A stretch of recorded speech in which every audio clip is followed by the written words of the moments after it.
Alright, so today I'm going to be reviewing the TV series, the Showtime series, Homeland, which recently won the Emmy for Best Drama Series. Now, I have mixed history with reviewing TV series. I've only done full reviews, really, for weeds. So continuing on with Showtime shows. So today I'll just be talking about the very first season. I know season 2 premiered, but towards the end of that season, probably reviewed that. But as I said, this recently won the Emmy for Best Drama Series, and a lot of people were upset that it didn't go to Breaking Bad, because Breaking Bad is definitely one of the most popular shows on air right now. I only finished the series a couple days ago, and I was only a couple episodes in when it wound up winning that Emmy, and I'm a huge Breaking Bad fan, and I definitely will review the seasons of Breaking Bad at some point soon. And a lot of people were very upset, and now having finished it, I still think that Breaking Bad, because the last season, season 4, was definitely the best season so far, at least for me, and I think it really deserved it, but hopefully it will get the Emmy next year for its final season. Actually, it'll probably be like 2 years from now, because the season's like split, so who knows what will happen. So the first thing I have to mention about Homeland is it did take me a while to get into it, and having seen the season premiere for the second season, I have to say that that was probably much better than a lot of the beginning of the first season. I get that a lot of it's exposition, and most of the exposition was really good, and it wasn't that I wasn't interested, but it took a very long time for the show to become engrossing, and I'm not sure why that is.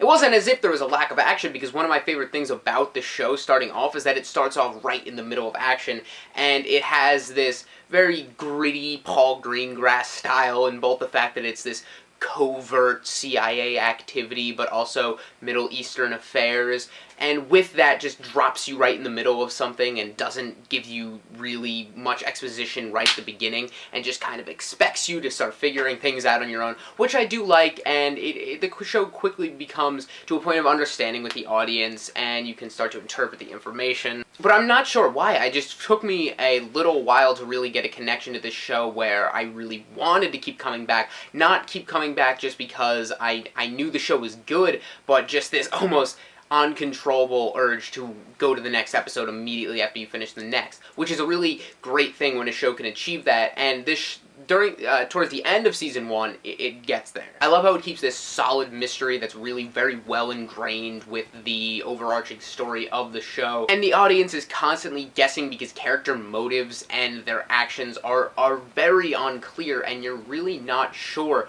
what's going on. Another thing about characters, there were some characters I either felt were underdeveloped or just boring, and it kind of fluctuates throughout the show. And while I'll hold off talking about season 2, Dana, Nick Brody's daughter, I felt like, and it does get better, and she just starts out as this very cliche teenage rebellion youth, and it takes a while for that to develop. The same thing with most of his home life, which he spends a lot of time there, and it does capture the feeling of alienation very well, and I do like the characters, and they add this very intriguing concept to the show if you're wondering, is he actually a terrorist, and how will he deal with that with his family, and that is a perfect setup, but it is just not utilized all the time, or they're just underdeveloped. Like his son, Chris, I can tell, like, he seems like, as far as the acting, I mean, just seems good and likable character, but they just don't do a lot with it. There's not a lot underneath. And in some respects, it is okay for the first season because they are focusing a lot on these other stories. And all of the performances are really good, so even if the characters I feel like I didn't get as much as there should have been out of them,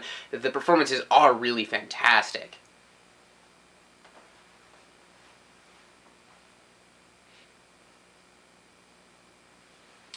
One of the other things is I love these... Another thing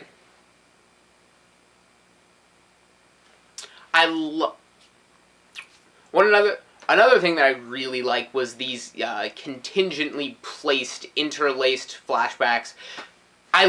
Another thing I really liked was these contingently interlaced flashbacks throughout the entire first season that just gradually build the story and provide really great exposition while remaining somewhat hazy, also provide a really interesting perspective, and they utilize them very well. The show always has this constant air of uncertainty and these very high anxiety situations that are matched up very well with the direction, the pacing of the show, and you really just don't know what's going on because it has this great duplicity. Another great thing for a show like this is that there are two sets of equally interesting and commanding character-led stories. Obviously, Damian Lewis, Brody, and Claire Danes as Carrie Matheson, as the CIA agent, and it is just this really great juxtaposition between the two. And a lot of times shows try to balance between two sets of stories, and they grow somewhat irrelevant from each other, or one's just vastly more interesting than the other, and you lament spending time in the other storyline. But here they both work very well, and they complement and eventually intermingle with each other, and it's just great. Another thing that I mentioned before that kind of relates here is that there are a lot of personal relationships between characters that are not entirely fleshed out, or at other times are just kind of ignored completely. Also, there's a lack of connection to a certain emotional depth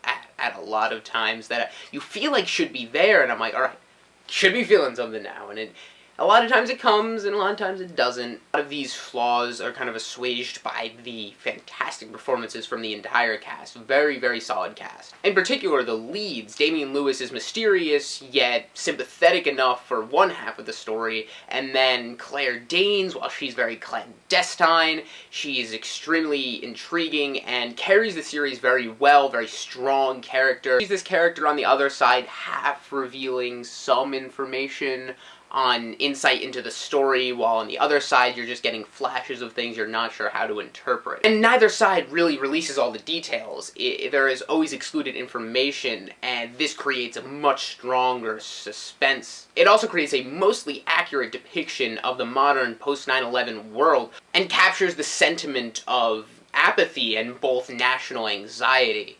Homeland forms these wonderful, non-focalized political aspects that are fascinating but not overblown and don't get in the way of the story, or not put in the way of the story. I like how towards the end of the season, or just towards the end of a certain situation, it'll just slowly release these pockets of information after these gaps of big story twists or unclear big story movements. So you'll have these just different gaps where you don't know what's going on, then you get information and you don't know what to do with it, and then something big happens, and then it's just this great, like, revolving puzzle piece of psychological uncertainty. That definitely intensifies towards the end of the season, and when I really started to feel very connected to the show was episode 9, I think, called Crossfire, and this episode goes into the backstory of Brody and Nazir, and you're still really not sure about Brody's character at this point. So pretty much up until the second to last episode, you're not quite sure, you know, what his character motives are and what he is doing, and if you should believe what he's saying, or these weird things that he's doing are now being explained, and more weird stuff's happening, and Claire Danes, I mean, you really like her, and you want to believe her, but at the same time, you don't want to believe that this man is going to do all these things, and, but then you have this complete complication of this huge just barrel of sympathy thrown in, and this very heartfelt sentiment that really, you know, hit home, or not, in this episode 9, with Isa, Abu-Nazir's son, and Brody teaching him English, and this relationship and what happens, and I think this is when it starts to form one of its heads of political commentary, and it is just an amazing episode. Probably my favorite from that season, just because it really creates the heart of the series, and that, from that point on, and I hopefully extending into the season, it becomes this fantastic show, rather than just a very well-formed show. And I really loved that episode. I brought everything together for me, and where it went from there, I think, was just truly based out of the accomplishments of that episode. Fantastic, fantastic point in the story, and where it goes from there, and the very high anxiety last 2 episodes of the series just exemplify the great style in which they capture the edge of your seat suspense. And I really hope that continues over into Season 2, and it looks to be all there. So that's my review for Homeland Season 1. You know, clearly I had some problems with it, but really not anything big in comparison to the things that I love about the series, and I can't wait to see where it goes from here. and it definitely surprised me. It was much, much better than I thought it would be. So tell me your thoughts on Homeland Season 1 below, you know, what you think of it, and what you think of this review, because do you guys like just do it? I mean, there really wasn't a choice, there's only one season out right now, and so do you like singular season reviews like this one, or the Weeds ones where I just kind of aggregate, you know, many seasons into one episode and one review, and those just get very long. So if I'm gonna probably be reviewing Dexter and Breaking Bad soon, let me know, and I will see you guys for a review soon.